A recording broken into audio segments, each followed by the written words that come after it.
Jake Tapper tries to corner Kennedy. Kennedy reads CNN's own leaked memo. It was supposed to be routine, a primetime interview, a CNN anchor with questions sharpened like knives, and a guest meant to stumble under the weight of interruption. Tapper leaned forward, pressing, cutting, certain he had Kennedy pinned against the wall. But Kennedy didn't raise his voice. He didn't flinch. He reached instead for one folded sheet of paper.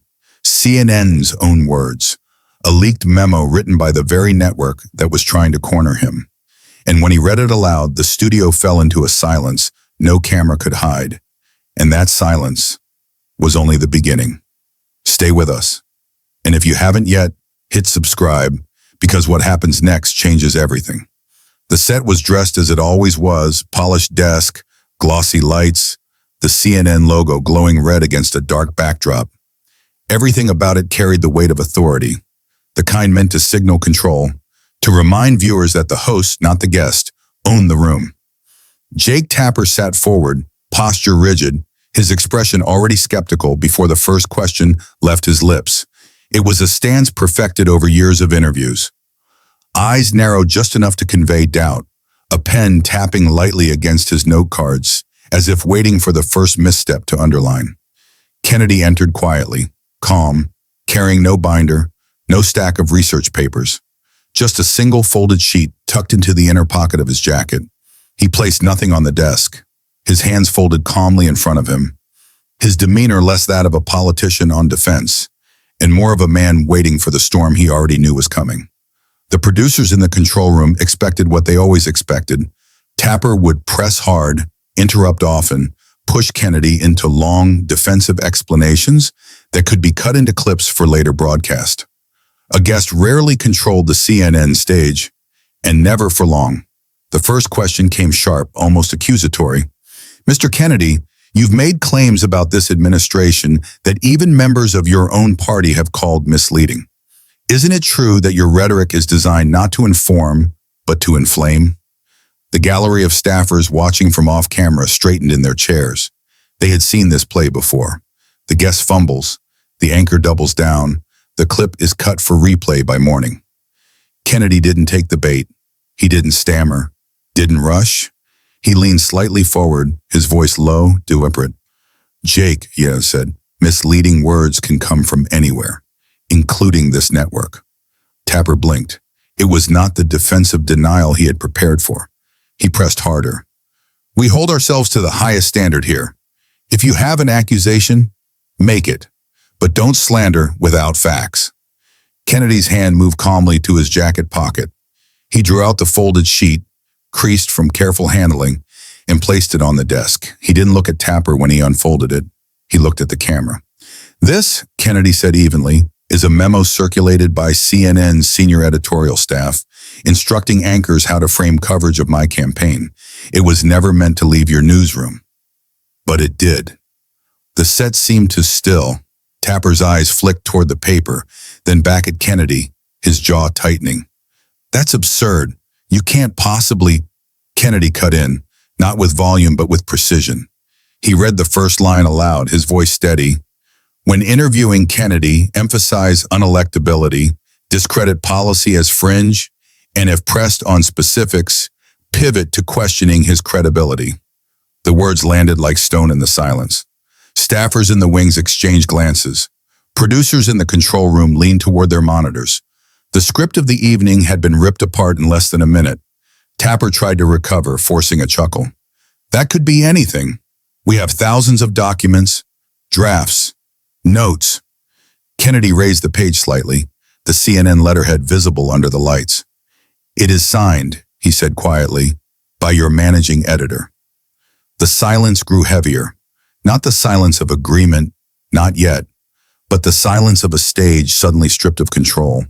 The smile on Tapper's face faded faster than the cameras could cut. The studio's silence after Kennedy's reading was not comfortable. It was the kind of silence that creeps in when a script begins to collapse live, in real time, with millions watching. Tapper leaned forward, his voice low but charged, as though volume could mask the slip. Mr. Kennedy, he pressed, you're waving around a piece of paper. Anyone can print a memo. Where's your proof that this is legitimate? that it came from CNN's newsroom and not from your campaign staff. It was the classic pivot: deny the authenticity, attack the source. The control room clipped to a tighter camera angle, showing Tapper's furrowed brow trying to signal authority.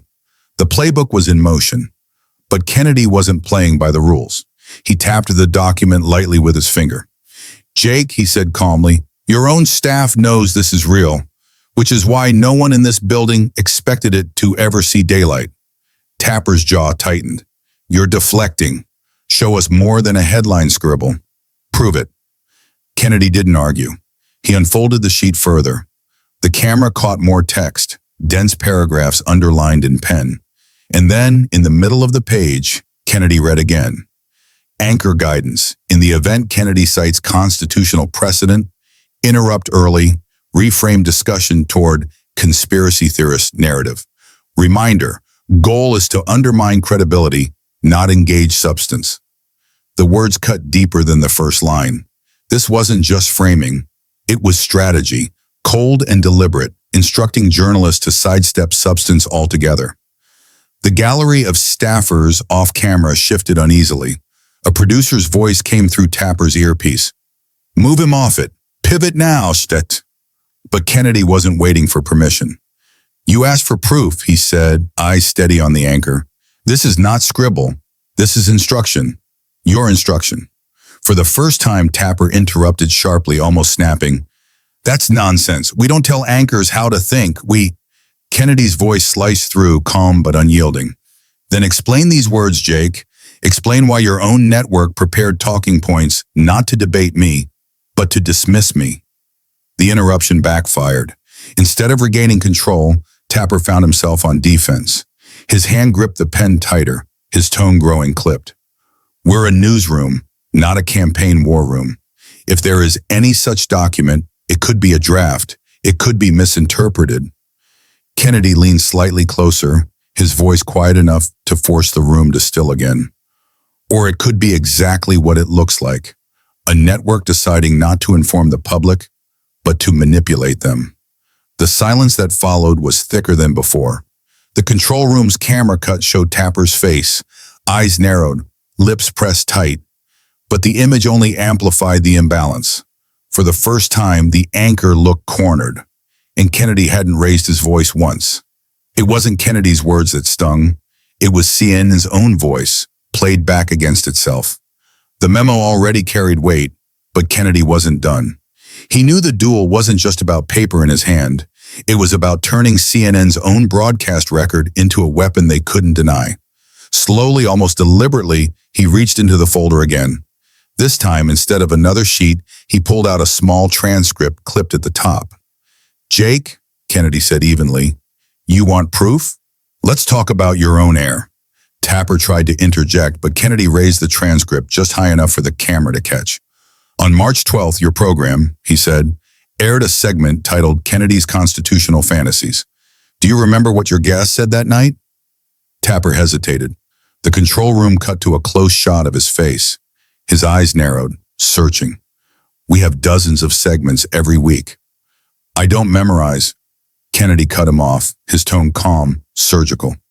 "Your guest said, and I quote, 'Even if Kennedy cites precedent, it's irrelevant.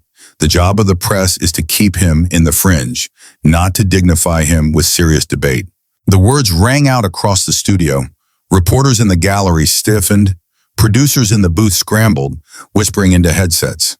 And Tapper, caught in the crosshairs of his own network's broadcast, opened his mouth and then closed it again. Kennedy didn't let the silence breathe too long. He laid the transcript flat on the desk. "That was not my staff. That was not some outside critic. That was your ear, your guest, under your banner. And now I hold in my hand," he lifted the memo slightly, "the instruction that produced it." Tapper's jaw clenched. He leaned forward, his voice taut. "We book independent voices. We don't script them. That's how journalism works. You're cherry-picking a line and—" Kennedy's voice sharpened but never rose. "Independent? When the memo in my hand tells you to interrupt me before I cite precedent?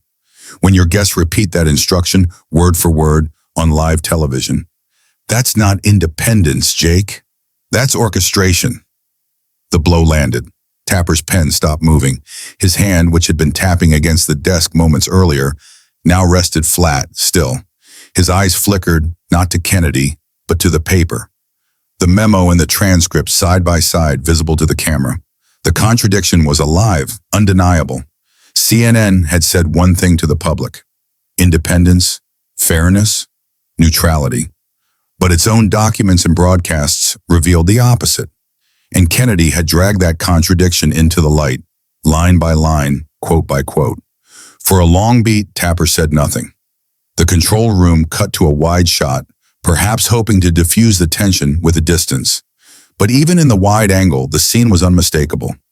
One man with a memo, one anchor with silence. Finally, Tapper exhaled sharply. You're twisting intent. We're not here to conspire against you, Mr. Kennedy. We're here to ask questions. Kennedy leaned back slightly, his voice almost quiet now, forcing the room to strain to hear. Then ask them, Jake. But stop pretending you don't already know the answers. The studio froze. It wasn't a shout. It wasn't anger. It was worse. It was calm, confident exposure. The kind of line that could be clipped, replayed, and remembered. The interview set had been built for Tapper's control, but now it was Kennedy's silence filling the air. When Kennedy laid the memo and the transcript side by side on the desk, the stage changed. It was no longer a CNN production with a guest squeezed into the role of defendant. It had become a courtroom of its own, and the anchor was no longer the judge. The producers in the control booth felt it first. The chatter in their headsets grew frantic. Cut wide. No, stay tight. Don't let the paper show. Keep control on Jake's face. But no camera angle could hide what had already happened. Kennedy had flipped the balance of the room.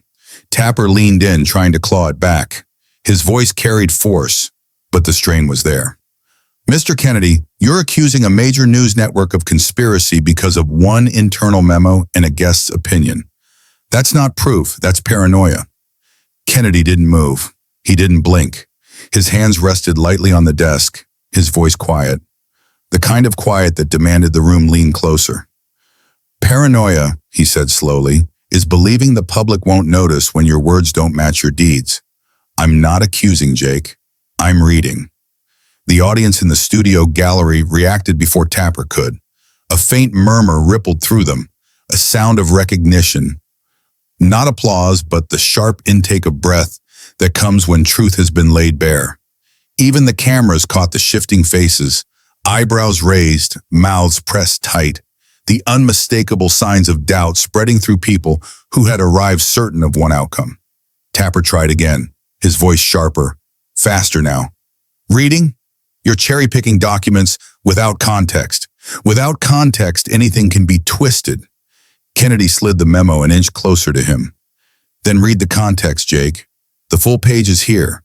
Nothing is hidden. Nothing is cut. Read it with me. For a split second, Tapper froze. The invitation was lethal. To read aloud his own network's words on air, or to refuse and reveal the fear of doing so. The hesitation told the story before he even answered. His eyes darted away from the paper, back to the camera. We're not going to play your game. Kennedy tilted his head, his voice steady, almost pitying. It's not my game, Jake. It's your memo. The line hung heavy. The studio lights, designed to flatter, suddenly felt harsh, exposing. Tapper shifted in his chair, his pen forgotten in his hand, his rehearsed rhythm shattered. From the control room, another voice crackled in his earpiece. Pivot! Ask a foreign policy question. Anything. Move! But Tapper didn't, or maybe he couldn't. The weight of the contradiction had pressed too far. Kennedy leaned back slightly, his posture calm, commanding. Without raising his voice, he had taken the stage, the cameras, the room itself. What had begun as an interview was now something else entirely, an exposure, and the faces showed it. The gallery's skepticism was gone, replaced with quiet unease. The anchor's authority looked thinner with every shot. Even the crew, invisible to the viewers, but visible to Kennedy, shifted awkwardly behind the cameras. The studio was turning, and Tapper knew it. The memo was no longer just on the desk, it was on every screen. The studio still looked polished, still framed with CNN's glowing red logo, but something had shifted in the air that no lighting crew could correct. Kennedy's calm exposure had broken the rhythm, and when Tapper tried to pivot, the weight of the memo kept dragging him back. The duel was no longer just between anchor and guest. It had become a spectacle, and that spectacle was being captured, second by second, by the cameras rolling live. Kennedy's voice cut through the tension, steady as steel. "You don't have to take my word for it," he said, gesturing lightly to the document. "The public is watching. They'll read it themselves. That's what you're afraid of." Tapper's expression faltered. "That's not journalism. That's grandstanding." But before he could finish, the control booth made a decision. Cut the feed tight, focus on Tapper's face. Don't show the memo again. Don't let the camera wander. Yet in doing so, they only highlighted the unease in the anchor's expression, the flicker of doubt in his eyes, the clenched jaw, the pen gripped so hard it looked like it might snap. And then it happened. A producer's phone buzzed in his pocket. He glanced down and his blood drained. The clip, Kennedy reading aloud the line, "Interrupt early, frame as conspiracy," was already online, posted, clipped, replaying on social feeds. Someone in the gallery had recorded it. CNN no longer owned the footage. By the time Tapper leaned in again, the control room knew. They were fighting not just Kennedy in the studio, but Kennedy's words echoing in millions of timelines outside. Tapper's voice sharpened, almost pleading now. "You're suggesting, absurdly, that CNN as an institution instructs its anchors to undermine you personally. Do you have any idea how ridiculous that sounds?" Kennedy's answer was slow, deliberate. He didn't look at Tapper. He looked straight into the camera. "Not as ridiculous as a newsroom caught telling its anchors to silence instead of question. The proof is here. The proof is live. And the proof is already in the hands of the public." The silence that followed was different this time. It wasn't just studio silence. It was the kind of silence that meant the story was no longer containable. In the gallery, an aide's phone lit up. He turned it toward a colleague. The clip was on Twitter now, spreading fast, the caption brutal. "Kennedy reads CNN's own leaked memo, live on CNN." The control booth scrambled. "Kill the segment! Go to break!" But Tapper hesitated. Walking off would confirm the story. Staying in meant bleeding on air. Kennedy didn't flinch. He placed the memo down gently, folded his hands, and waited. He had done what he came to do. The fight was no longer his. It belonged to the audience now. The studio had lost control. The clip had escaped. Sometimes the loudest confession isn't spoken. It's written across a face. By the half-hour mark, the duel had changed beyond recognition. What began as Tapper's theater of control was now an unraveling performance, and every face in the studio betrayed it. Jake Tapper, usually composed, leaned forward but not with authority, with strain. His pen, which had been his tool of rhythm, now sat motionless in his hand. His jaw flexed between questions. His eyes darted down at the paper on the desk, but never settled there. The confidence of dismissal had drained, replaced by something harder to hide: unease. Behind the cameras, producers who usually stood calm and invisible now shifted restlessly.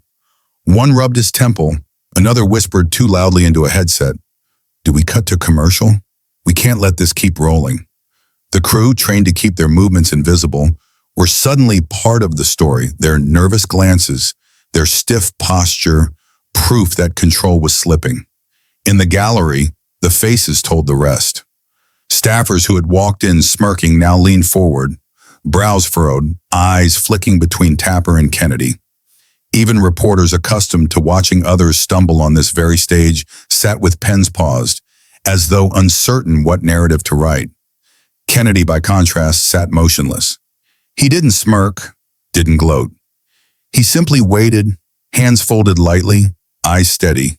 His calm became the contrast against which every twitch, every shift of discomfort from the others was magnified. Finally, Tapper tried again, but the tone was wrong. His voice had lost its sharp edge. It carried the weight of someone forced into a corner. "So, you're suggesting this network, this newsroom, has acted in bad faith?" It wasn't an accusation. It was a concession disguised as a question. Kennedy leaned slightly forward, his voice calm, almost hushed. I'm not suggesting anything, Jake. I'm reading your words, and your silence is suggesting the rest. The gallery stirred. A gasp, quiet but audible, rippled across the room.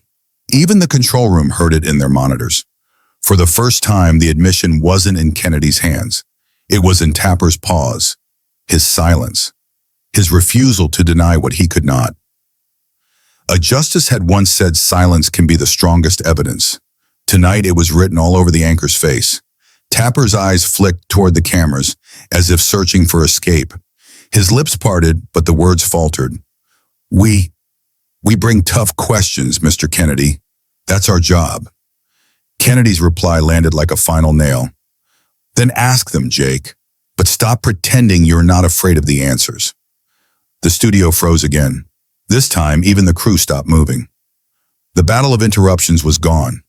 What remained was one man's calm precision against another man's unraveling facade. The faces told the truth. CNN had lost its own stage. The end came not with a shout, but with a single quiet line.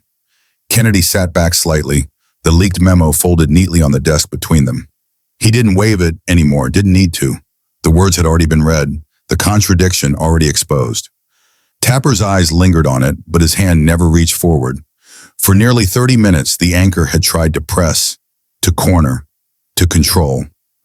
But now the weight of silence pressed harder than any question he could ask. The control room had stopped barking orders into his earpiece. The gallery had stopped shifting in their seats. Everyone was waiting for Kennedy's last words. Words they knew would be the only thing people remembered. He spoke slowly, his tone steady, not triumphant. Jake, he said, you asked me why I speak the way I do. You tried to corner me with questions about credibility, but tonight, credibility answered for itself. Not with my voice, but with yours. Tapper blinked, his jaw tight, his lips parting as though to respond. But no words came. The anchor who had filled years of broadcast hours sat frozen, silent, cornered on his own stage. Kennedy placed the memo back into his folder, folded it once and slid it into his jacket pocket. Then he looked back at Tapper. Not with anger, not with glee, but with something colder. Finality. His last words landed like stone. The truth has a way of leaking. He leaned back. He said nothing more.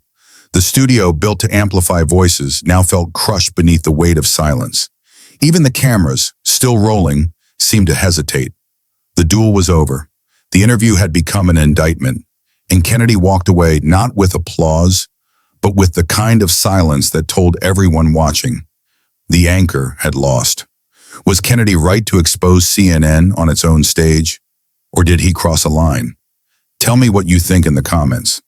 And if you missed our last story, Justice Sotomayor dismisses Kennedy. He cites a case that freezes the courtroom. Go watch it now. Hit subscribe, because the next confrontation will be even bigger.